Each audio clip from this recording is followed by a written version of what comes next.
14-year-old Lois Lippert and 15-year-old Isabelle Valdez went before a judge together but sat apart as prosecutors played video you first saw on News 6. Lois.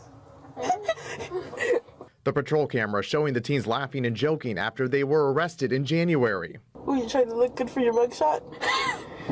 Oh shit, am I gonna get a mugshot? What, we're going to jail, what do you think? Yeah. Their demeanor was much more serious as prosecutors laid out what they say was a plot to kill a classmate at Lake Brantley High School.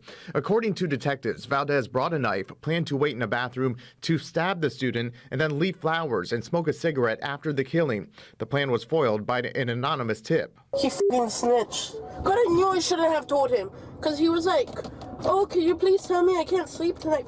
F*** you! According to the state, Valdez intended to kill the boy who reportedly looked like the Sandy Hook school shooter. She told investigators it was part of a blood bond that would resurrect the shooter from the dead. I don't think there's anything that I could do that would keep the community safe. And it's clearly a dangerous crime. All the elements, I think, have been met. The judge saying Valdez posed too much of a danger to the community to be released. It was the same outcome for Lippert, even though the defense argued her involvement was less severe. The video that I watched, they thought this was cute. I don't want her on the internet talking to other young folks about this. It's too dangerous. This is disturbing. This is more than two kids laughing about being arrested, etc. Because when you look up the case details on these two children, it's mind blowing.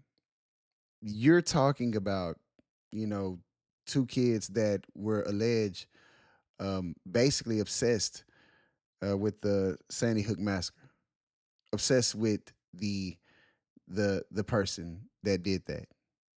They wanted to carry out their own situation, and the details on this, it's very surprising because they're 14 and 15 years old. The Sandy Hook massacre happened in 2012. So that means they were either 1 or some months old when that happened. Yet 13, around 13 years later, you have these kids obsessed. And how? How is that possible? How is that possible? Because they wasn't coherent or old enough to understand what happened.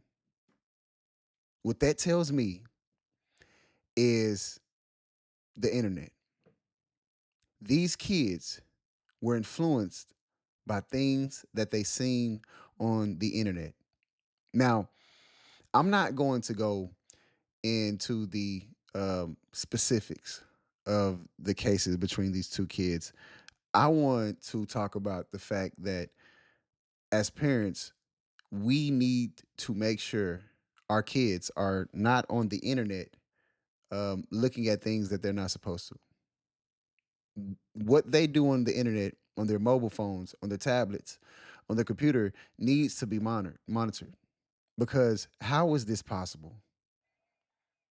This should not be possible. To be obsessed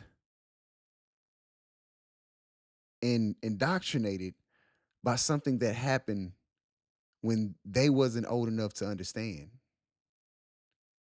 is mind-blowing, and it needs to never happen. Parents, we need to do better. I do good what I do, but parents need to do better. Because this, man, I can't keep repeating myself. This shouldn't happen. This is disturbing me. Yeah, I can't even I'm a lost for words, man. I gotta end this video. But I implore you to look up the case files, look up the charges, etc. I mean, the backstory on these two little girls, or two, whatever you want to call them. Yeah, look it up. Everybody's making it about them laughing in the car, and the story is more dark than that. It's more dark than that, man. I can't even continue, man. I had to cover this, man. But all right, and have a seat, please. Are we gonna be in the same one? What do you mean, same one? Same jail? Yeah. Go ahead.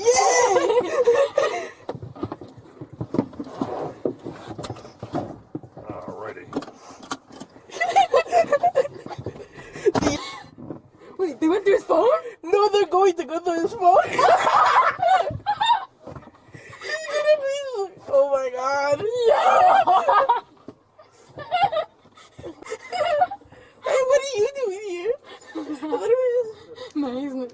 Gonna be arrested too. What? Why? Yes, I told him he knew. He didn't report me. I told him already. He did a tip? There was a tip shown. Did you not see it?